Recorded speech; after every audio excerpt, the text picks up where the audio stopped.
merupakan tema yang diusung oleh BKKBN Pusat.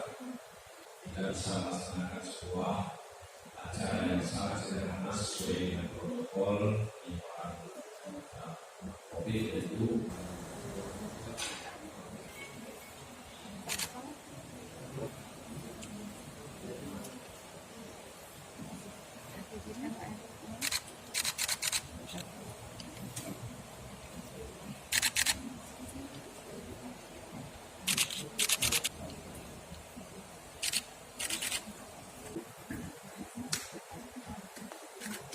Inilah penghargaan yang diserahkan oleh Bapak Wakil Bupati Aceh Bangga Kencana tersebut.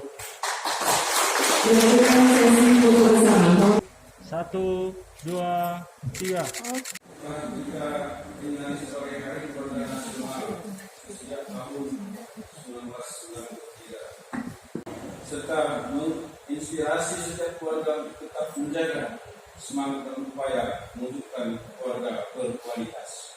Hal ini dilakukan agar keluarga Indonesia yang tinggal di daerah-daerah tersebut dapat merasakan manfaat kegiatan program Bangga Kencana secara langsung.